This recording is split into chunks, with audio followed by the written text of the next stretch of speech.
All right, so we're gonna get started. I'm gonna go through my presentation here and we'll get going from there. Let me share my screen. All right. So for those of you who don't know me, I am Caitlyn. I'm one of the physical therapists at Elite Health Services, and I'm gonna be talking about running form today. This is something that there's a lot of simple little things that you could do to help improve your running form, decrease injury risk, help with current injuries, and even improve performance. So we'll go through them now, and hopefully there'll be some good takeaways for all of you. All right, so quick outline. We'll go over some common issues that I find in running form after working with a lot of runners and doing our virtual running analysis and even the in-person running analysis. This is a lot of the stuff that I find are major issues. Major issues with injuries and pain, but also with performance and how fast you're able to run if you're trying to race and things like that. And we'll talk a little bit about some corrective drills and some workouts that you can try. Okay, so first thing to kind of think about is running is like a pendulum. And if you could kind of understand that concept, then a lot of the other stuff will start to make sense. So if you think of your leg, your hip is that axis or where the string is hanging for that pendulum, and then your foot is the ball. You want it to go as far forward as it does go backwards. So most people are pretty good with the forwards. It's the backwards swing that people run into some issues. So here is actually me running. I took this morning, and you'll see I do a bunch of different little funky things in through here. And I was trying to get some bad examples that I could put into this presentation and some good examples. And then even here, you can see if I'm really leaned over that way. So just so you could see some different ways that people might be running that might not be as efficient. All right, so looking at overstriding, that's when you're taking a step that's just too long. And you can kind of see here, I'm gonna go and hit my foot on the ground. It looks like I'm twisting a lot. My legs are pretty far apart. My feet are far apart when I'm about to hit the ground. So overstriding, some of the causes, it could be weakness in your glutes, weakness in your calves, in your hip flexors, a lot of different things. Poor posture, so if you're very extended or very slumped forward, that could lead to some overstriding. Poor coordination, maybe you're just, you have good strength and you have good control and mobility, but you're not putting the pieces together. Tightness in your hip flexors, tightness in your foot and ankle, that could also lead to it. Some of the issues that can come from overstriding, and it could cause an increased vertical displacement, which is one of the things that you'll see in some runners that we'll talk about in a little bit. Increased stress on the muscles of the shin because you're landing in a different position. It puts more stress on those muscles in the front of your shin. And increased stress on your low back. If you're looking at how my back is kind of more arched in this position, I'm just gonna have more stress in that spot. All right, so looking at tibial inclination angle, it's the angle of your lower leg when you're hitting the ground. So if you can see the picture here, I'm at about a 0-degree angle. So I'm getting my foot right underneath me here. And I'm ending up landing a little bit more on the middle of my foot versus my heel. And if you're looking here, I'm landing more on my heel and I'm at about a 7-degree angle. So that puts a lot more stress and strain on these muscles here because the tibialis anterior, that's the muscle that's on the front of your shin, that is holding up your foot. So when you're landing on the ground, you're putting a lot of pressure to hold your foot up versus if you're landing more in the middle of your foot with the angle closer to 0 here, you're putting a lot less stress on those muscles. You could also see the difference here. My back is not as extended or arched here with the 0-degree angle as it is with the 7-degree angle. So just little differences, and kind of everything is just connected. Hip drop. So this is sinking into that hip of the leg that you're standing on or the leg that you're currently on while you're running. So Here, I exaggerated this quite a bit, but for me, and my running form isn't perfect either, I do have a little bit of hip drop on my right, though not usually this much, but you could see what happens. This hip, my right hip, is much higher than my left, and there's that shear in my back, rotation up here. There's some, you could even see it actually goes all the way up to my head and neck, that there's more stress and strain there. Some of the causes of hip drop are weakness in your hip. So those muscles on the side of your hip, if they can't hold your pelvis steady, your hip will just drop. Tightness in some of the trunk muscles, so the low back, that could be a big thing. Poor hip abduction range of motion, so the hip being able to go out to the side. If that's limited, that can cause you to do a little more hip drop. And again, poor coordination. It might be that you have good hip strength and good range of motion, but you're just not putting the pieces together. Some of the issues that this could cause, it causes increased stress on the hip and the knee. It could cause increased tightness in the low back and stress up and down the chain, just like I was talking about, you know, even all the way up to the head and neck. Looking at this, kind of zooming in a little bit more, seeing what my knee is doing. Now my knee is pushing a little bit more medially, more centered. And you can even see it in my foot and ankle, my foot is turning a little bit there too. So if all of this is being driven by the hip drop, I'm just putting more stress on the inside of my knee here. And then my whole entire lower leg, my tibia, is actually rotating externally, putting more stress at the knee joint and then also at the ankle joint. Looking at vertical displacement. So this is how much up and down movement that you get with each step.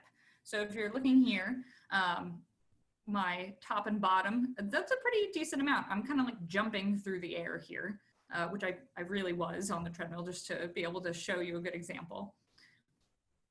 But thinking about that, some of the causes, poor hip extension range and strength. So again, we keep really coming back to this hip thing, but if you can't get that pendulum swing backwards, there's going to be some sort of compensation to make sure that it's swinging forwards. Poor foot and ankle mobility and poor trunk control. So if you're having to push off a lot and try to use these different things to get you moving forward, you're going to end up moving kind of upwards instead of outwards. Some of these issues is if you're getting more up and down movement, you're going to need more energy for each stride. So firstly, you need more energy because you're going upwards, you're working against gravity. So there's more energy at the push-off portion of it. And then when you're landing on your foot, you need more energy to shock absorb because now you're going from a higher starting point. So you need to be able to land softly enough on your foot. So you're using more energy to shock absorb. So the whole entire cycle is just more work. Now looking at forward lean. So it is possible to have too much forward lean, but in these two examples, I'm showing the first is that I actually lean 8 degrees backwards. So I'm leaning back while I'm running, which is an issue. And then in this one, I'm leaning more forward, which is a little bit better. And you can even see it kind of looks like a more athletic running position. Some of the causes of poor forward lean, it could just be poor posture. Like you always kind of stand a little bit more extended, lean back. So you're going to run like that. Weakness, again, the hip, the calf, the core, things like that. And poor hip mobility, just like everything else. Some of the issues here, there's increased pressure on your low back. It can contribute to that overstride, and it slows down your forward momentum. So you have to work a lot harder to make to keep the same speed and cover the same ground. Okay, so how do I know if I have an issue and what is causing it?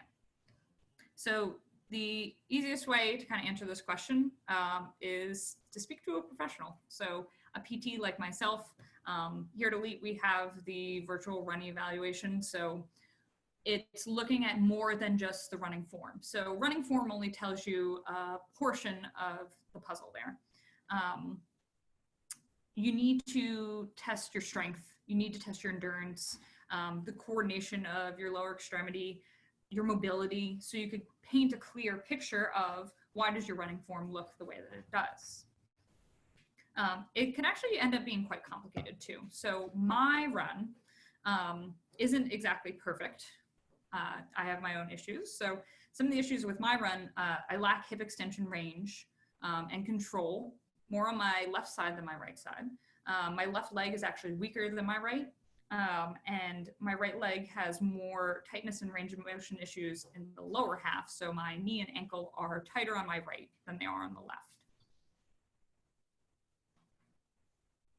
Okay, so what can you do now? I'm going to show you a couple different stretches and drills, and if everyone is game for it, you can feel free to join along after I show you, and we could try them out. Okay, so hip flexor stretch. Hip flexors are muscles in the front of your hip. One of them does cross your knee joint, which is why I'm showing this one where your knee is bent. And one with your knee flat on the ground. So I'm going to go ahead, I'm going to pause this presentation just so I can see everybody. Come in through here. So I'm going to talk through setting up that hip flexor stretch. So if you're just doing the kneeling version, not the knee bent version, you're going to have one knee down on the ground. So the one that I want to stretch is the one that's down. And the other foot is up like this. You're going to pretend like you have a tail, and you're going to tuck your tail through your legs. Like that. You're going to squeeze your butt a little bit, activating your glute muscles. And then you're going to start to lean forward. So already with those first two steps with the tilt and the squeeze, you might feel that you already are getting the stretch in the front of your hip. If not, leaning forward from your hip, trying to move from your hip will be good. It's not, let me show you kind of the bad version. A lot of people I see, they go like this, and they're like, oh, I don't feel it at all, and they're just kind of sinking through. They're missing the hip. They're ending up moving a lot more through their back, so they're never stretching out in through here. So again, you could even engage your core a little bit to make sure that you don't arch your back. So it's tuck your tail, squeeze your butt, engage the core a little bit, and start to lean forward. The easiest way to set up as far as thinking about that couch stretch is taking your foot and actually sticking it up on the couch to start and then sinking down like that. The same thing, you're going to tilt your pelvis, tucking your tail in between your legs, squeeze your butt, and then this time, instead of trying to lean forward away from the couch, see if you can bring your butt back towards your heel while staying vertical in your trunk. And that's good there. So these two stretches are great options to stretch out the front of your leg. I would suggest 30 seconds is enough time to kind of help your nervous system relax. The muscles will start to feel a little bit more loose. 2 minutes is enough time for there to actually be a mechanical change in the length of the muscle. So I tell all of my patients, if you can tolerate it, try to do these stretches for 2 minutes at a time. If it feels kind of terrible, if it's painful, don't do it. Back off. You don't want to hurt yourself trying to help yourself. Okay. So next thing we'll go into, I'm going to share the screen again.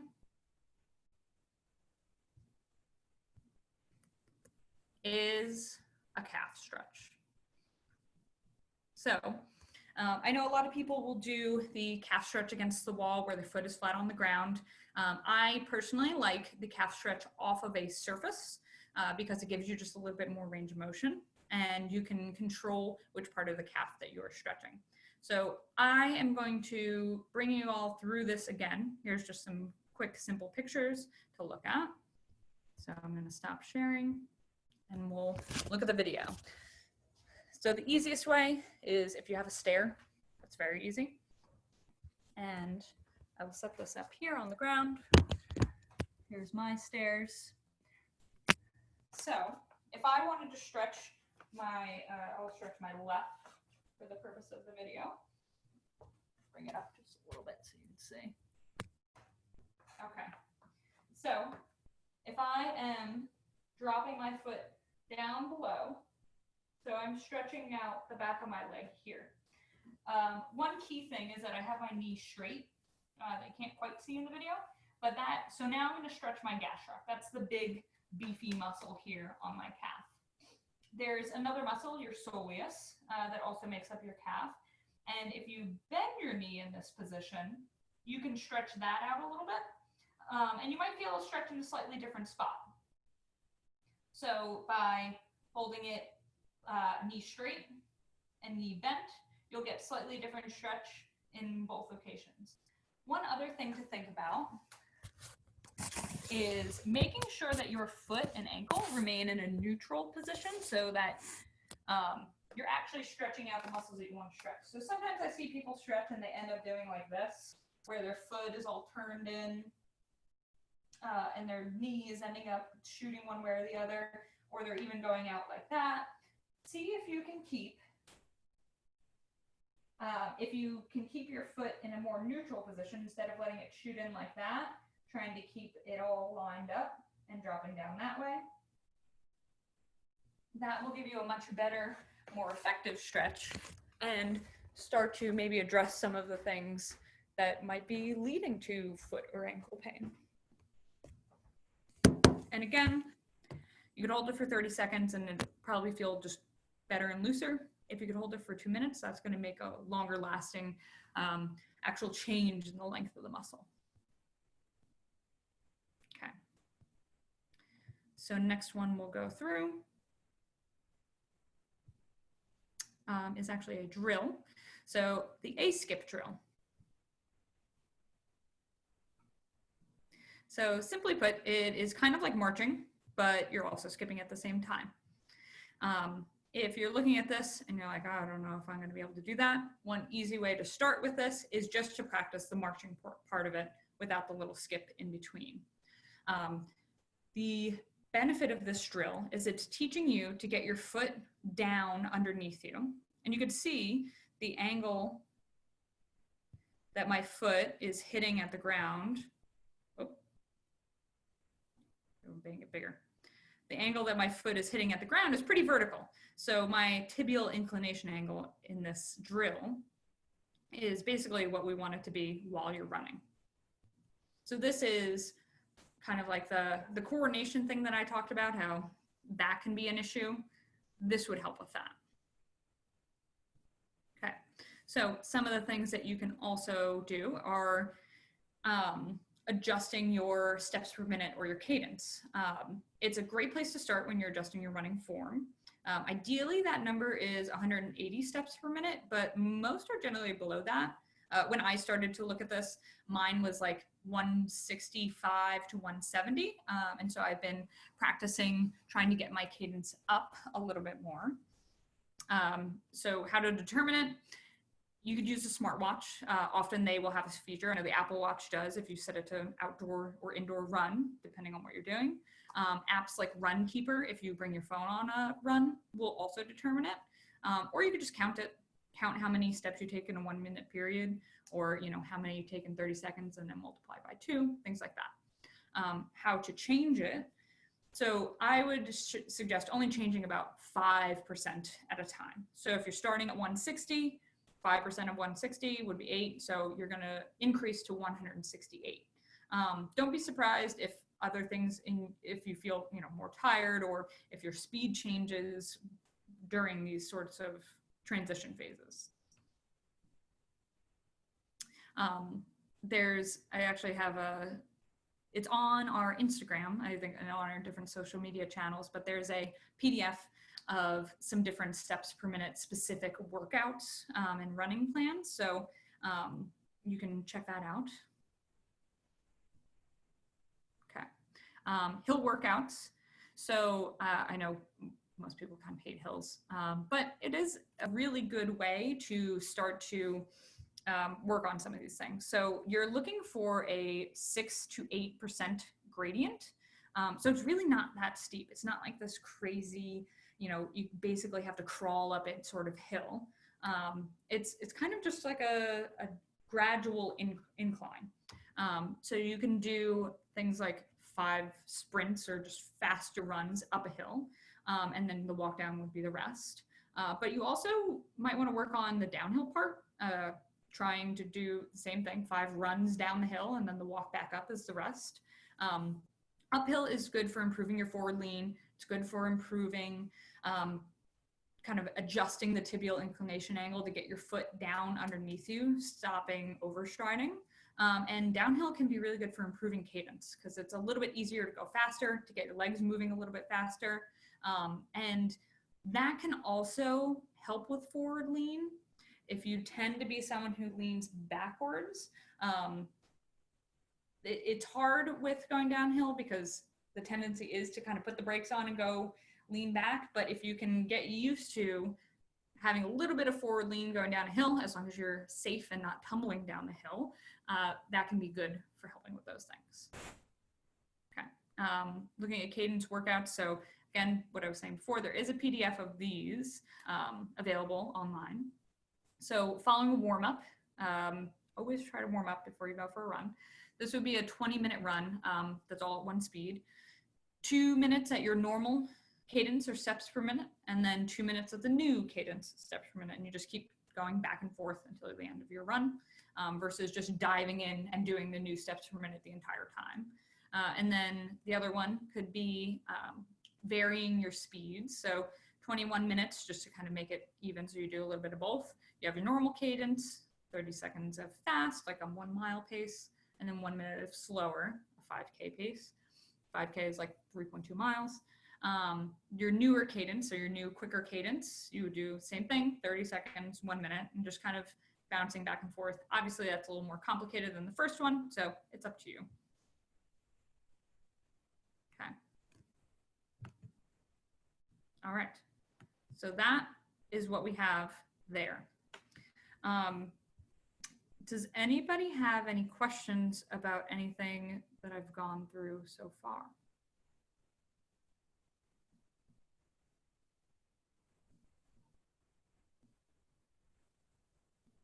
Okay, cool. All I have is black screens, so hopefully everyone's good. If you do have any questions about anything, feel free to reach out to us over social media or email or whatever.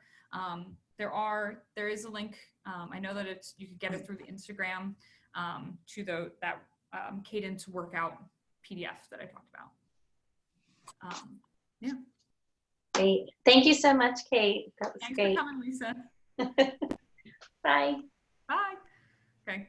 Awesome. Thanks for coming, everybody. Hopefully it was helpful. And again, if you have any questions, you could just reach out to us.